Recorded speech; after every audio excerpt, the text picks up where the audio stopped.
So చూస్తుండగానే director అయిపోయారు, producer అయిపోయారు. సార్ రారాజు చాలా ఎక్స్పెరిమెంటల్ ఫిల్ము, దాని గురించి టీజర్ అవి చూశాను. సార్ సార్ ముఖ్యంగా మహతి సినిమాలో నాకు వేషం ఇచ్చినందుకు కృతజ్ఞతలు. మీరు నటించినందుకు నేను అయ్యయ్యో, నాకు ఒక డైరెక్ట్గా ఒక క్వశ్చన్ అడుగుతాను, చెప్పండి. చాలామంది కొత్త డైరెక్టర్లు తమే రాసుకొని, తమే స్క్రిప్ట్ రాసుకొని, తమే కథ రాసుకొని, తమే ఆహా ఓహో అనుకొని తమే రిలీజ్ చేస్తున్నారు కదా ఈ మధ్య చాలామంది. సార్ మా రోజుల్లో మేము కోదండరామరెడ్డి, రాఘవేంద్రరావు వాళ్ళ దగ్గర పనిచేసేటప్పుడు మాకు స్టోరీ రైటర్ ఉండేవాడు, ఒక స్క్రీన్ ప్లే రైటర్ ఉండేవాడు, ఒక డైలాగ్ రైటర్ ఉండేవాడు, తర్వాత దర్శకుడు వాటిలో ఏది బెస్టో తీసుకునేవాడు. ఏది బెటర్ అంటారు? రెండు ఓకేనా లేకపోతే? రెండు ఓకే సార్. అప్పటికే అదే అద్భుతం, ఇప్పటికి ఇది అద్భుతం సార్. ఓకే సార్, నా ఒపీనియన్ ఏంటంటే, ఇప్పుడు తను రాసుకున్న దాన్ని తను చెప్పగలడమైనా, తను తీయగలడమైనా బాగా తీస్తాడని ఒక చిన్న ఒపీనియన్ సార్. ఇప్పుడు వేరే వాళ్ళని మెప్పించి వాళ్ళతోటి చేసే కాకుండా నేను రాసుకున్న కథని నేను ఇమాజిన్ చేసుకుంటూ రాసుకోగలను. నేను చెప్పే విధానంలో మీలాంటి వాళ్ళకి నేను సార్ ఇలా ఉంటుంది ఇలా ఉంటుందని నేను చెప్పగలను. తీసేటప్పుడు కూడా అదే పాయింట్ ఆఫ్ వ్యూలో తీయగలను అని ఒక బలమైన నమ్మకం సార్. ఇప్పుడు ఈ త్రివిక్రమ్ శ్రీనివాస్ లేకపోతే రామ్ గోపాలవన్ వీళ్ళందరూ వాళ్ళే కథలు రాసుకొని, వాళ్ళే డైలాగ్స్ అవి చూసుకొని, ఎవరైనా అసిస్టెంట్ ఉంటే అసిస్టెంట్ని పెట్టుకొని వాళ్ళే చేసుకొని వాళ్ళే సక్సెస్ చేస్తున్నారు కదా. మీరు కూడా ఆ కోవలోకి వస్తున్నారు అట్లయితే. అంతే సార్. నేను రాసుకున్న కథని నేను తీయగలిగితేనే బాగుంటుందని అభిప్రాయం సార్. ఏం చదువుకున్నారు మీరు? సార్ నేను డబుల్ ఎంబీఏ చేశాను సార్. ఎంబీఏ చేశాను సార్. MBA, very good. మీ బ్యాక్గ్రౌండ్ అది బాగుందండి ఫైనాన్షియల్గా? పర్లేదండి. సో మీరు 4 ఫిల్మ్స్ 3 ఫిల్మ్స్ ఇప్పుడు ఆల్రెడీ అండర్ ప్రొడక్షన్ ఉంది. అవును సార్. సాధారణంగా రామానాయుడు వాళ్ళు అలా చేస్తూ ఉంటారు, 4-5 ఫిల్మ్స్ ఒకసారి చేస్తూ ఉంటారు. సార్ మీరు ఫస్ట్ బిగినింగే ఇన్ని ఫిల్మ్స్ చేసుకొని ఇంత ఫైనాన్షియల్ కన్స్ట్రైంట్ సార్ అలా చేస్తున్నారు, ఏంటి మీ ఉద్దేశం? ఉద్దేశం మీరు బిజినెస్ మ్యాన్ అన్నారు కాబట్టి చెప్తున్నాను. అవును సార్, బిజినెస్ మ్యాన్ అన్నాను కాబట్టి అన్నిట్లలో ఒక different fruits in one basket అన్న టైప్లో సార్. ఏం లేదు సార్, యాక్చువల్గా మేము మాతృ మూవీతో ప్రొడక్షన్లోకి వచ్చాం సార్. మాతృ మూవీ ప్రొడక్షన్ చేస్తూ ఉండగానే ఈ రారాజా అనే ఐడియా వచ్చింది. దాంతో మాతృ షూటింగ్ కంప్లీట్ అవ్వకముందే రారాజా షూటింగ్ కంప్లీట్ చేశాం సార్. ఆ తర్వాత అన్ఎక్స్పెక్టెడ్గా మన సుహాసిని గారికి స్టోరీ చెప్పడం, వారు ఇమీడియట్గా డేట్లు ఇవ్వడం, వాళ్ళు డేట్లు ఇచ్చినాక ఇంకా పెండింగ్ చేయొద్దని చెప్పేసి ఇమీడియట్గా షూటింగ్ స్టార్ట్ చేయటం, మధ్యలో మిమ్మల్ని కలిసి మీకు చెప్పడం, ఇమీడియట్గా షూటింగ్ కంప్లీట్ చేశాను సార్. అది షూటింగ్ మొత్తం కంప్లీట్ అయిపోయింది సార్. మాది కూడా రారాజు నేను నాకు స్టోరీ తెలుసు సార్. చాలా డిఫరెంట్ కాన్సెప్ట్ అని విన్నాను, ఏంటి అసలు దాని గురించి కొంచెం చెప్పండి. భార్యాభర్తల మధ్య జరిగే కాన్సెప్ట్ సార్. మధ్యలో ఒక పర్సన్ ఎంటర్ అయితే ఎలా ఉంటుంది, తర్వాత ఆలోచన లేకుండా ముందుకు వెళ్ళిపోతే పరిస్థితులు ఏంటి, ఇది స్టోరీ. అంతే సార్. డిఫరెంట్ అంటే మొహాలు చూపించకుండా ఉంటాం. అవును సార్. ఏంటి అదేంటి అది ఎట్లా అంటే అసలు ఎంటైర్ మూవీలో 26 క్యారెక్టర్స్ చేశారు సార్. ఓకే. 26 క్యారెక్టర్స్ ఎవరి ఫేస్ కూడా కనిపించదు సార్. సినిమా అయిపోయేంత వరకు కూడా ఎవరి ఫేస్ కూడా కనిపించదు సార్. అంటే యాక్టర్స్ వాళ్ళు ఎవరున్నా పర్లేదు ఇలా ఇలా ఏ కాన్సెప్ట్లో, అంతేగా? అట్లనే కాదులేండి, కానీ డబ్బింగ్ ఆర్టిస్టులు బాగుంటే చాలు. అంతే సార్. డబ్బింగ్ ఆర్టిస్టులు బాగుంటే చాలు, టేకింగ్ బాగుంటే చాలు, మ్యూజిక్ బ్యాక్గ్రౌండ్ మ్యూజిక్ బాగుంటే చాలు సార్. కానీ కామెడీకి ముఖ కవళికలు అవి కనబడితే కొంచెం ఎక్కువ నవ్వు వస్తుంది అంటారు. ఓన్లీ డైలాగ్ కామెడీ ఉంటుందా ఇందులో? అంటే డైలాగ్ కామెడీ ఉంటుంది సార్.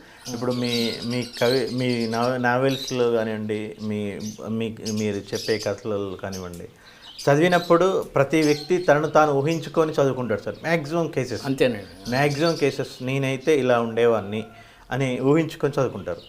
అప్పుడు ఏ పర్సన్ అయితే అలా నేనే అని ఇమాజిన్ చేసుకుంటారో, ఈ సినిమాకి వచ్చేసరికి కూడా నేనైతే ఎలా ఉంటుంది అని ఇమాజిన్ చేసుకొని చూసుకుంటాడు సార్. ఓకే. అదొక్కటి మాత్రం. అంటే ఒక మర్డర్ జరిగినప్పుడు కత్తి ఒకటి చూపిస్తారు, పొడవటం చూపిస్తారు, అంతవరకు బ్లాక్ పెడతారు సార్. తర్వాత శవాన్ని లాగాల్సి వస్తే ఓన్లీ కాళ్ళు తల కదులుతుంటే చూపిస్తారు. ఇది డిఫరెంట్ కాన్సెప్ట్ కదా. అవును సార్, చాలా డిఫరెంట్. మ్యూజిక్ డైరెక్టర్ ఎవరు? శేఖర్ చంద్ర సార్. మ్యూజిక్ చాలా ఎక్కువ పని ఉంటుంది కదా అతనికి. చాలా కష్టం, ఎందుకంటే మూడ్ దాంతోనే క్రియేట్ చేయాలి కాబట్టి. కానీ ఎక్కువ పని ఉంటుంది, ఎక్కువ ఫ్రీడమ్ కూడా ఉంటుంది సార్. వాళ్ళకి అదే ఫ్రీడమ్ ఉంటుంది. ఫ్రీడమ్ కూడా ఉంటుంది, అంటే రిస్ట్రిక్షన్స్ ఏం లేకుండా వాళ్ళకి చాలా ఫ్రీడమ్ ఉంటుంది. Very good, very good. Songs ఉన్నాయండి ఇందులో? సాంగ్స్ కూడా ఉన్నాయి సార్. మరి సాంగ్స్ ఆ క్యారెక్టర్స్ లేకుండా సాంగ్స్ ఎట్లా చూసి? Promotional songs sir, only promotional songs. ఆ స్టోరీకి రిలేటెడ్గా ఉంటుంది సార్ సాంగ్ కూడా. Okay okay. నేను శేఖర్ చంద్ర గారు కూర్చొని చేసుకున్నాం సాంగ్. ఎన్ని రోజులు షూట్ చేశారు సార్? 15 రోజులు చేశాను సార్. 15 రోజులు. Very good, very good sir. Budget తక్కువలో చేస్తాను మీ ఉద్దేశం? బడ్జెట్ తక్కువ చేద్దాం సార్. ఇంకోటి ఏంటంటే డిఫరెంట్గా కేవలం కథ మీదనే డిపెండ్ అయిన సినిమా సార్ ఇది. ఇప్పుడు మామూలుగా ఏంటంటే ఇంతకుముందు ఏ సినిమా స్టోరీకైనా మూలం కథే సార్.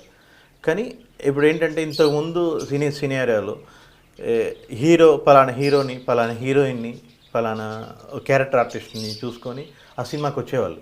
కానీ ప్రస్తుతం ఉన్న కాలంలో అందరూ కూడా స్టోరీ బాగుంటేనే వస్తున్నారు సార్. అది ఎంత పెద్ద హీరో కానివ్వండి, ఎంత చిన్న హీరో కానివ్వండి, స్టోరీ బాగాలేతే పక్క పెట్టేస్తున్నారు సార్. Very good. కేవలం కథా కథనమే సినిమా అన్న ఉద్దేశంలో తీసిన చిన్న ఎక్స్పెరిమెంటల్ మూవీ సార్. ఎంతండి duration? 99 minutes sir. 99 minutes, 1 hour 40 minutes. అంతే సార్. ఓకే. ప్రమోషనల్ యాక్టివిటీస్ మరి బాగా చేస్తున్నారు. వాల్ పోస్టర్స్ ఎలా వేస్తారు? ఫోటోలు ఉండవు కదా. టైటిల్ అదే సినిమాలో ఉన్న క్యారెక్టర్స్ని ఫోటోలు తీసి వేస్తున్నాం సార్, అంతే. ఓకే. పోస్టర్స్ బాగానే ఉన్నాయి, ప్రమోషన్స్ బాగానే ఉన్నాయి. మొన్న తమ్మారెడ్డి భరద్వాజ గారు కూడా అదే అన్నారు సార్. ఏమని? ఇంతవరకు ఎవరు చేయలేదు ప్రసాద్ ఎక్స్పెరిమెంటల్. 1971లో డ్యూయల్ అనే సినిమా వచ్చింది అనేసరికి కూడా నాకు కూడా తెలియదు సార్. యాక్చువల్గా 1971లో డ్యూయల్ అనే మూవీ వచ్చింది. డ్యూయల్ అనే మూవీ వచ్చింది. ఏ భాషలో వచ్చింది? హాలీవుడే సార్. ఓహో, ఓకే.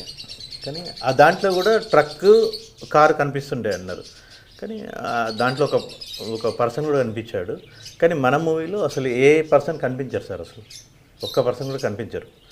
జేడీ చక్రవర్తి గారు వీళ్ళందరూ కూడా అసలు మొత్తం not only Indian screen, total world wide స్క్రీన్లో కూడా ఇంతవరకు ఫేస్ కనిపించకుండా సినిమా రాలేదు. ఓకే అని అప్రిషియేట్ చేస్తున్నారు సార్. Okay okay okay. రిస్కే కదా కొంచెం. రిస్కే కదా సార్. మీరు ఎక్కడో రాశారు sir, no risk no story అని.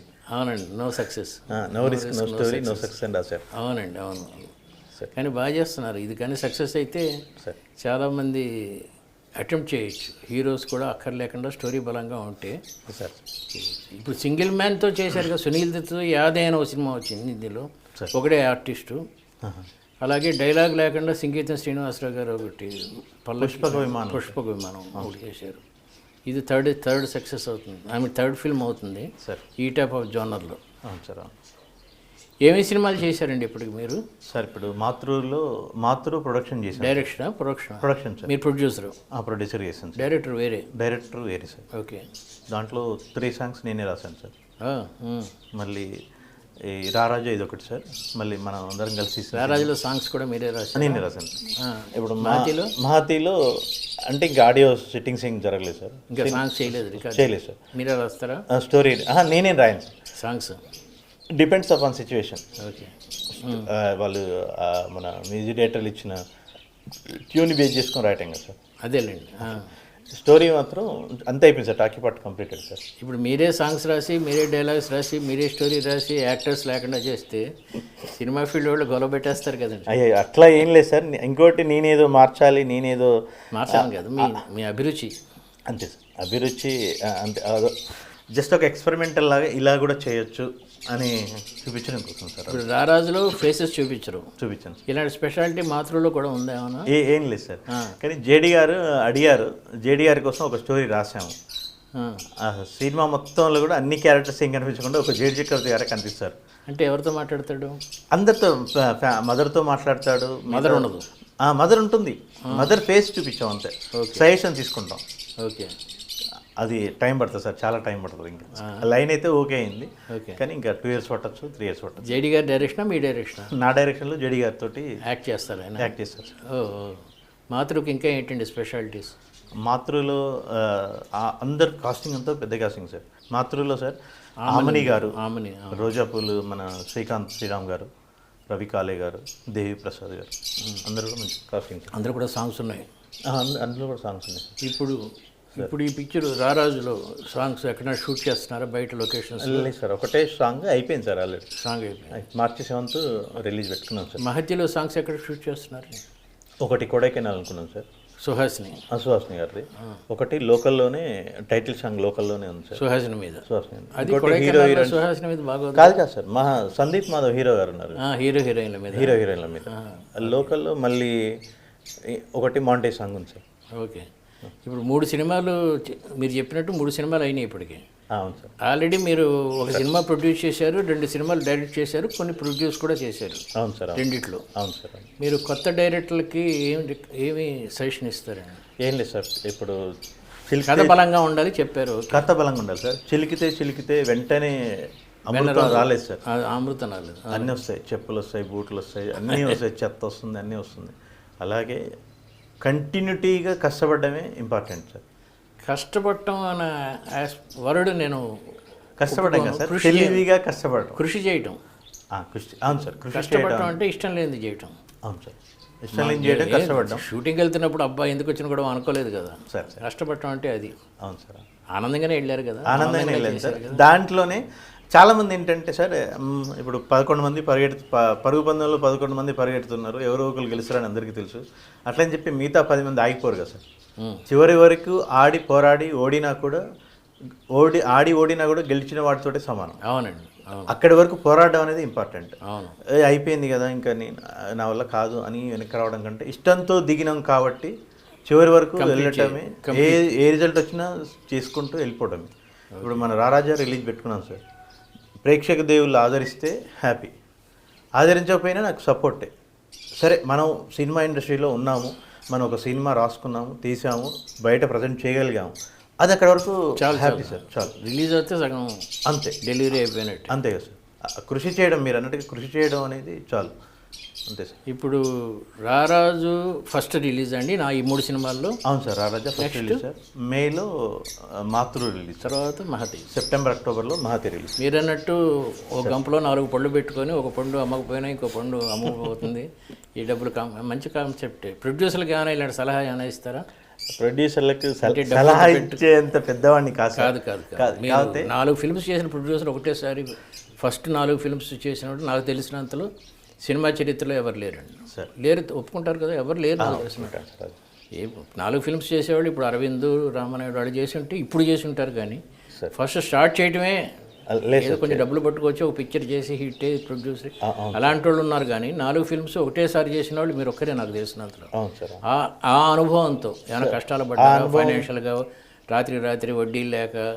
మా పెద్ద నాకు తెలిసిన పెద్ద ప్రొడ్యూసర్స్ చాలా కష్టపడ్డారు ఒక స్టేజ్లో. అలాగే ఏమైనా కష్టాలు పడ్డారు? ప్రొడ్యూసర్కి ఏమి ఇస్తారు మీ అనుభవంతో? కష్టాలు చాలా పడ్డాను సార్. టోటల్గా మాకు నా ఫ్యామిలీ సపోర్ట్ బాగుంది సార్. మా అమ్మగారు, నాన్నగారు, మా మామయ్యలు వాళ్ళందరూ బిజినెస్లో, అందరు బిజినెస్లో ఉన్నారు. వాళ్ళ సపోర్టు, మోరల్ సపోర్టు బాగుంది సార్ నాకు. ఓకే. నేను సలహా ఏం కాదులేండి, కానీ నేను ప్రొడ్యూసర్లు వాళ్ళకి నాకు అర్థమైన విషయం ఏంటంటే సార్, ప్రజెంట్ ఉన్న సిచ్యువేషన్లో ప్రొడ్యూసర్ని బ్లేమ్ చేస్తున్నారు చాలామంది ఇండస్ట్రీలో. దీనికి ఇప్పుడు ప్రొడ్యూసర్ అనేవాడు ఏదైనా ఉందంటే ఆయన ఓన్లీ ఎంజాయ్మెంట్కి అనే ఫీల్ సార్. నేను ఓపెన్ చెప్తున్నాను, కొంతమంది ఉన్నారండి అలా చేసి బ్లేమ్ చేసి వదిలిపెట్టడం తప్ప ఎక్కడ ఏం లేదు సార్. యాక్చువల్గా ఏంటంటే ఇంతమందికి ఫుడ్ పెడుతూ, ఇన్ని కుటుంబాలని పోషిస్తూ, లైఫ్ని, ఫ్యామిలీస్ని అన్ని రకాలుగా సాక్రిఫైస్ చేస్తూ ఉన్నా కూడా సార్, ఇప్పుడు మనం మాట్లాడుకుందాం సార్, ఒక 10 సినిమాలు తీసుకుంటే డైరెక్టర్ల పేర్లు తెలుసు, హీరోల పేరు తెలుసు, ప్రొడ్యూసర్ల పేర్లు ఎంతమంది తెలుసు సార్? ఆడియన్స్ తెలియదు. టోటల్గా దీనికి మూలం ప్రొడ్యూసరే కదా సార్. అవునండి. అదొక్కటి కోల్పోతున్నాను, చిన్న బాధ ఉంది సార్, అంతే. దానికి ఏం చేయాలి మరి? ఏం లేదు సార్, ఇప్పుడు డెసిషన్ కూడా అవతల చేతిలోనే వెళ్ళిపోతుంది. మీరు న్యాచురల్లీ పెద్ద హీరోలు అయితే అసలు వాళ్ళ చేతిలో అదొక్కటి కొంచెం నాకు కొంచెం ఇబ్బందికరంగా అనిపిస్తుంది. కానీ వాళ్ళకి మనం చెప్పేంత లేదు కదా సార్, నేను బాధ చెప్తున్నాను అంతే. ఇప్పుడు మీరు అన్నారు సార్, ఇంత పుస్తకంలో తన జీవిత చరిత్ర రాసే పెన్ను వేరే వాడి చేతిలో పెట్టొద్దు, స్క్రీన్ ప్లే ఇంకోటి చేతిలో పెట్టొద్దని రాశాను. అవును, కరెక్టే, ఇంకోటి చేతిలో పెట్టొద్దు. అవును. అలాగే మనం తీసుకోవాల్సింది ఫైనల్ స్టోరీ నచ్చాల్సింది ప్రొడ్యూసర్ సార్. ఫస్ట్ సినిమా తీయాలంటే అక్కడి నుంచి తను నచ్చిన స్టోరీని ఇన్వెస్ట్మెంట్ చేయడానికి రెడీ అయిన ప్రొడ్యూసర్ మిగతా విషయం డెసిషన్ తీసుకొచ్చేసరికి నీరు గారిపోతున్నారు. అదొక్కటి కొంచెం నాకు బాధ అనిపించేది. దర్శకుడు డామినేషన్ కూడా ఎక్కువ ఉంటుందండి. హీరో డామినేషన్, పెద్ద హీరోలు అయితే హీరో డామినేషన్. అదే అంటున్నాను సార్, స్టోరీ ఫైనలైజ్ చేసి డబ్బులు పెట్టడానికి రెడీ అయిన ప్రొడ్యూసర్ రిమైనింగ్ డెసిషన్ తీసుకోలేకపోతున్నాడు అనేది కొంచెం బాధ సార్. అవును. ఇప్పుడు మీకు ఈ 3 సినిమాల్లో అది ఆ ప్రాబ్లమే వచ్చినది. మీరే హీరో, మీరే అయ్యగారు పెళ్ళికొడుకు అయ్యగారు అన్నట్టు మీరే చేస్తున్నారు కాబట్టి ఫిల్మ్. బట్ మహతిలో చేసినప్పుడు నాకు వచ్చిన అనుభవం ఏంటంటే, షూటింగ్ అయిపోగానే ఆ కవర్ తీసుకొచ్చి ఇవ్వటం, మామూలు రెమ్యునరేషన్ కొంచెం ఎక్కువ చెప్పినా మీరు బేరం ఆడకుండా ఓకే అంటాం. ముఖ్యంగా కారు ఎక్కుతూ ఉండగా కవర్ తీసుకొచ్చి డబ్బింగ్ వరకు కూడా ఆకుండా చేయటం. మీరన్నట్టు యూఆర్ ఎ గుడ్ ప్రొడ్యూసర్ అండి. Thank you so much. లేదు సార్, అంటే నేను మీ గురించి చెప్పాలంటే ఇంకా మీరు నాకు చెప్తే నో సార్, నేను అనేది ఏంటంటే సార్, అసలు నేను మీ దగ్గరికి రావటం, నేను మీతో స్టోరీ చెప్పడం, మీరు రావటం, నటించడం నాకు చాలా సంతృప్తి అనిపించింది. నేను ఇప్పుడు మాట్లాడుకున్న విషయం ఏంటంటే, అసలు మీకు ఎలా అనిపించింది సార్ అక్కడ డైలాగులు కానివ్వండి, సీన్ ఎలా జరిగింది, మీకు ఎలా అనిపించింది అని నేను అడుగుతున్నాను. నాకు ఫస్ట్ అనిపించింది ఏంటంటే you are very confident about yourself. Suhasin గారు కూడా అదే అన్నారు నాతో. సార్ కొత్త డైరెక్టర్ అయినా ఎంత కాన్ఫిడెంట్గా చేస్తున్నాడు చూడండి. సార్ షార్ట్ డివిజన్లో ఏవి కన్ఫ్యూజన్ లేకపోవడం, సార్ ఎవరి షాట్లు ముందు తీయాలి, ఎవరి షాట్లు తర్వాత తీయాలి, సుహాసిని గారిని ఎప్పుడు క్యారవాన్కి పంపించేయాలి, నాతో ఎక్కడ చేయాలి అంటే, అలాంటి అలవాటు ఉన్న డైరెక్టర్లు బాపు గారు ఒకరు, సార్ రాఘవేంద్ర గారు ఒకరు, సార్ వాళ్ళలో చూశానండి. మళ్ళీ మీలో చూస్తున్నాను. Thank you sir, thank you so much. ఎలా చేయాలి, ఏ సీన్ తర్వాత ఏ షాట్ తర్వాత ఏ షాట్ తీయాలి. తర్వాత డైలాగ్ కూడా నేను ఒకసారి ఏదో చిన్న సజెషన్ చెప్పకపోతే వద్దండి ఇది ఇలాగే ఉంచండి అన్నారు మీరు, నాకు గుర్తుంది. ఆ కాన్ఫిడెన్స్ ఉండాలండి డైరెక్టర్, ఎందుకంటే మీరే కదా షిప్ ఆఫ్ ది కెప్టెన్ మీరే, మీకు తెలుస్తుంది. సార్ నేను ఎక్కడో రాశాను, మంచి నాయకుడు సలహాలు తీసుకుంటాడు కానీ నిర్ణయం అతనే తీసుకుంటాడని, అది ప్రూవ్ చేశారండి. Sir thank you sir, thank you so much. Prasad, ఈ రారాజు టీజర్ చూశాను, సార్ చిన్న చిన్న స్టిల్స్ చూశాను, సార్ స్టోరీ విన్నాను, సార్ ఎక్స్పెరిమెంట్ చేస్తున్నారు. సార్ ప్రేక్షకులకి ఇది బాగా నచ్చాలని మనస్ఫూర్తిగా కోరుకునే వాళ్ళు నేను ఒకడిని, ఎందుకంటే నేను ఎప్పుడూ ఎక్స్పెరిమెంట్స్ని ఇష్టపడతాను. సార్ థ్యాంక్ యూ ఈ ప్రయోగం సక్సెస్ అయితే సినిమా చరిత్రలో చాలా పెద్ద పెద్ద మార్పులు జరుగుతాయి సార్. నేను అనుకోవచ్చు ఒక సినిమా వల్ల మార్పులు జరుగుతాయి, ఒక్క నవల వల్ల కూడా మార్పులు జరిగింది నా అనుభవం ఉంది కదా. అవును సార్, అప్పటి వరకు రకరకాల డ్రీమ్స్లో ఉన్న నవల సాహిత్యాన్ని ఇంకో రకంగా మార్చాం కదా. అవును సార్. అలాగే మీరు ఇప్పుడు ఈ రారాజు, ఈ మహతిలో కూడా హీరో చిన్న వేషం, సైడ్ వేషం అనుకుంటున్నాను. మంచి రోల్ సార్ ఈరోజు కూడా. అవునా? ఈరోజు కూడా చాలా మంచి రోల్ సార్, డిటెక్టివ్ అతను. ఓహో, డిటెక్టివ్. అతను detective. So hero Suhasini main, lady ఓరియంటెడేనా? లేడీ ఓరియంటెడ్, కానీ హీరో గారికి కూడా చాలా స్కోప్ ఉంది సార్. అవునా? చాలా మంచి స్కోప్ ఉంది. ఓకే, అది కూడా నావెల్ పాయింట్ అనుకోండి, ఇఫ్ ఐమ్ కరెక్ట్. చెప్పాను సార్, కిడ్నాప్స్ అవి జరుగుతాయి అదేనా? అదే కదా. అవును సార్. యా. మ్యాక్సిమం మీకు నేను ప్రతి స్టోరీ మీకు చెప్పారు. అంటే ఎన్నో స్టోరీస్ వల్ల కన్ఫ్యూజ్ అయ్యాను. ఆ కిడ్నాప్స్ కాకపోతే ఏంటంటే ప్రతి స్టోరీ నేను మీకు ముందు వచ్చి మీకు చెప్తున్నాను. ఆ వెరైటీ, స్టోరీలో వెరైటీ ఉంటాం సార్, ఇందులో టేకింగ్లో వెరైటీ ఉంటాం సార్. ఆ మూడో సినిమా కూడా హిట్ అవ్వాలని, మీరు నెక్స్ట్ స్టేజీలోకి వచ్చినప్పటికీ సార్ మనం ఇక్కడ కాకుండా ఏదైనా ఒక కొడైకెనాల్లోనో ఎక్కడో నెక్స్ట్ ఇంటర్వ్యూ ఉండాలని ఆశిస్తున్నాను. Thank you sir. Thank you very much. Thank you.